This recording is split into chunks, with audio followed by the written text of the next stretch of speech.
জিনিস তোমাদের দেখিয়ে দিচ্ছি, সেটা হচ্ছে দেখো এই আর্নিং সেকশনটা ক্লিক করার পর এখানে দেখো এক্সিকিউশন হিস্ট্রি বলে আছে লাস্টে। এই দেখো আমি যে সিলেক্ট করেছি এই এক্সিকিউশন হিস্ট্রিতে আমি যত জব করেছি এখানে সব পেমেন্ট যেগুলো ক্লিয়ার হয়নি সেগুলো এরম অ্যাওয়েটিং ভেরিফিকেশান লেখা থাকবে, আর যেগুলো পেড হয়ে গেছে সেগুলো পেড বাই মডারেটর কত দিয়েছে সেটার অ্যামাউন্টটা লেখা থাকবে। আর তুমি যবে জবটা করেছো সেই টাইম আর ডেটটা লেখা থাকবে, কোন কোন জব টাস্কে লেখা থাকবে।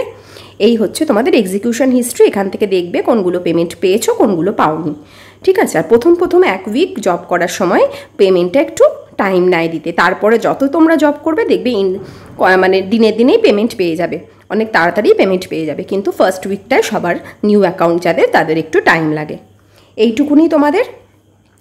এছাড়া তোমাদের মেল বক্সটা নিয়ে আমি আরেকটা ভিডিও নিয়ে আসবো, এটা হচ্ছে তোমাদের মেল বক্স, এটাও তোমাদেরও থাকবে, এখানে আমি ভিডিও নতুন নিয়ে আসবো। আরেকটা ইম্পর্টেন্ট জিনিস, এই যে উইথড্র ফান্ডস, এই উইথড্র ফান্ডস হচ্ছে এটা উইথড্র সেকশন, যখন তোমাদের উইথড্রল হবে তখন আমি এই সেকশনটা নিয়ে ডিসকাস করব। আজকের ভিডিওটা এই অবধি।